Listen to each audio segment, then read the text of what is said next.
लगातार जिस तरीके से विरोध प्रदर्शन हो रहा है, इनके मुख्यमंत्रियों को हेलीकॉप्टर नहीं उतरने दिया जा रहा है, जनता आक्रोशित है, लगातार जो है हर जगह विरोध प्रदर्शन हो रहा है।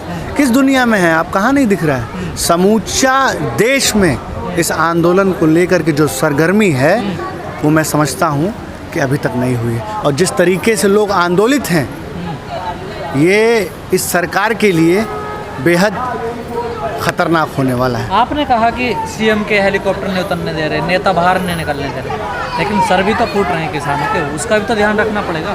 तो अगर सर फूट रहे हैं, यही तो इनका जो दोहरा चरित्र है, इनका जो काला चेहरा है, ये जो किसान विरोधी आज सत्ता के सर्वोच्च शिखर पर बैठ गए हैं, इन्हीं का अब चेहरा सामने आ रहा है। और मैं तो कह रहा हूँ कि देखिए जनता से, सम्मानित जनता से, कि जिन्हें आपने चौकीदार बनाया था, आज वो किस तरीके से सरकारों के ऊपर सरकारें आज किसानों के ऊपर जुल्म ढा रही हैं, किस तरीके से किसानों को दबाया जा रहा है, कुचला जा रहा है, लाठियां बरसाई जा रही हैं। ये किसान विरोधी हैं।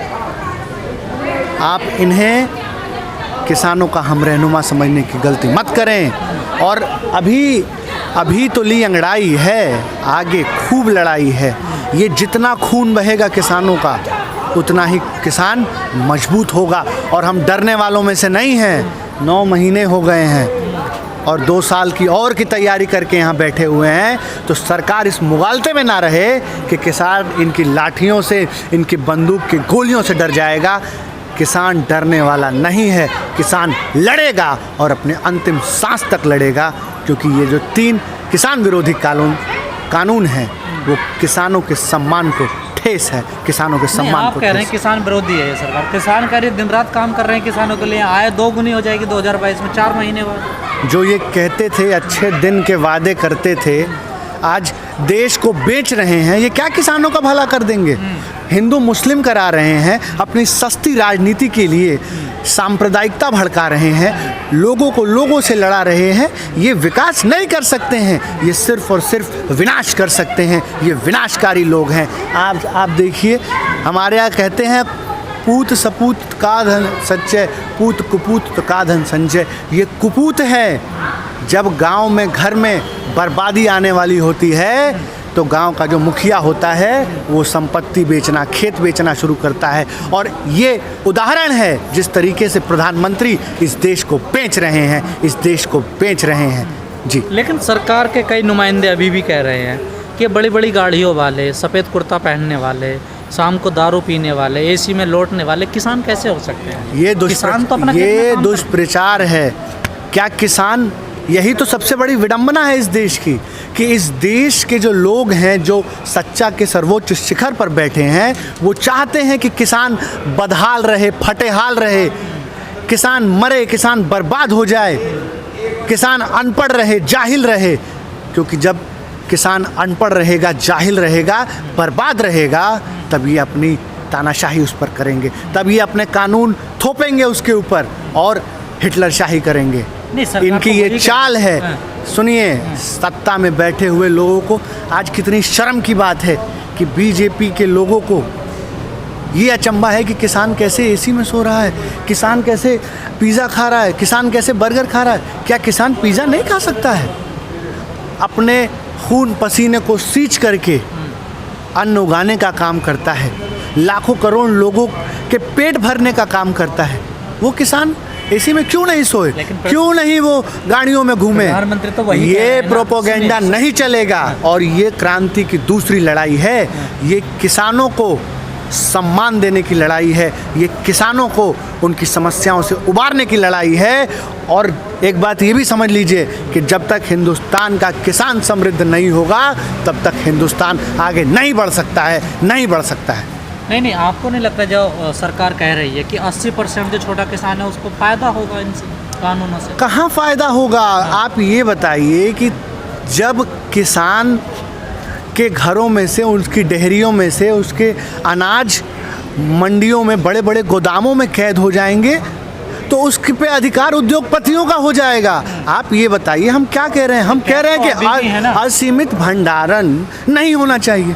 और स्पष्ट तौर पर नैतिकता के आधार पर जब कभी भी कहीं भी भंडारण होगा, असीमित होगा, तो कालाबाजारी बढ़ेगी, भ्रष्टाचार बढ़ेगी, उद्योगपति अपने हिसाब से दाम को रेगुलेट कराएंगे और सबसे बड़ा जो नुकसान होगा वो नुकसान हिंदुस्तान की जनता को होगा, क्योंकि किसान जो मंडियों पे दाम तय करेगा वो दाम नहीं होंगे जो बड़े बड़े कॉरपोरेट घरानों में दाम तय होंगे। आज आप देख रहे हैं जिस तरीके से दाम बढ़ रहे हैं, ये इसीलिए बढ़ रहे हैं क्योंकि बड़े बड़े मॉल्स में, बड़े बड़े गोदामों में हिंदुस्तान के किसान का अन्न जा रहा है और वहाँ पे फसल हमारी, रेट तुम्हारा नहीं चलेगा। फसल हम उगाएं और रेट ये उद्योगपति तय करेंगे, ये किसान नहीं होने देगा।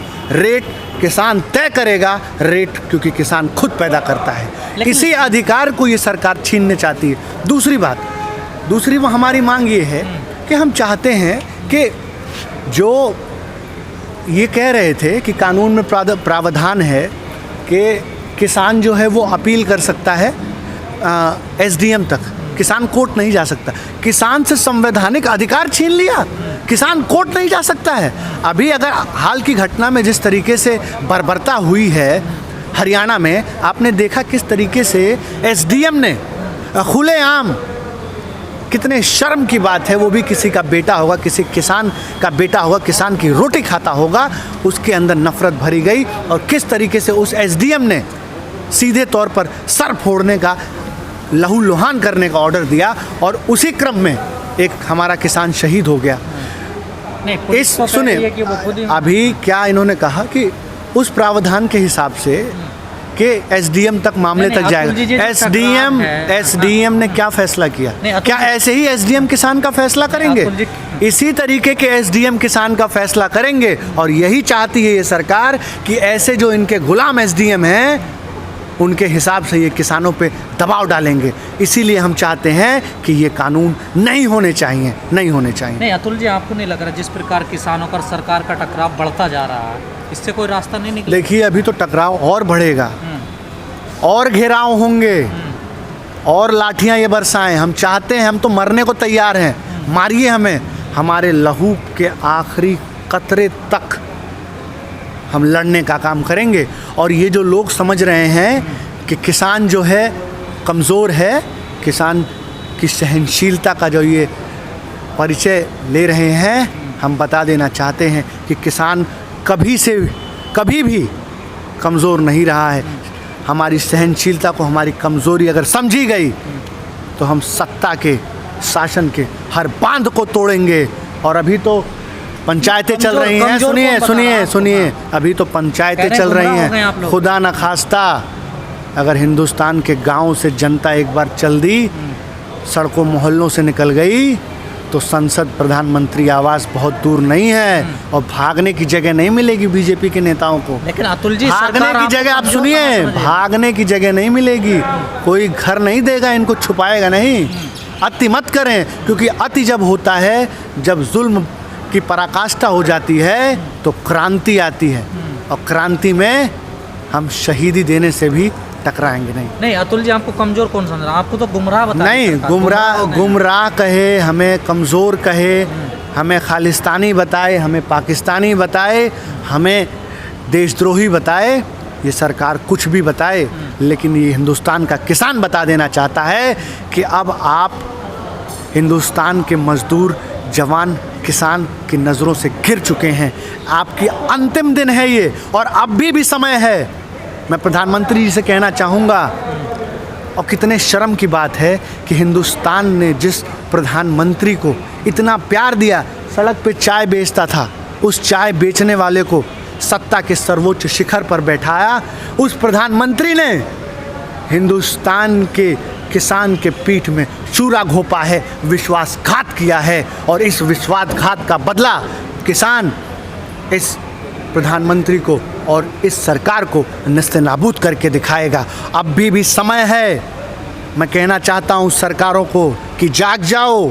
हम बार बार याचना कर रहे हैं, निवेदन कर रहे हैं कि जाग जाओ, लेकिन जब पराकाष्ठा हो जाएगी तो ये मत कहना कि किसान अपनी बांध तोड़ दिया, किसान आंदोलनकारी हो गया, क्योंकि फिर आपके पास समय नहीं बचेगा और किसान इस बार आगे का काम करेंगे।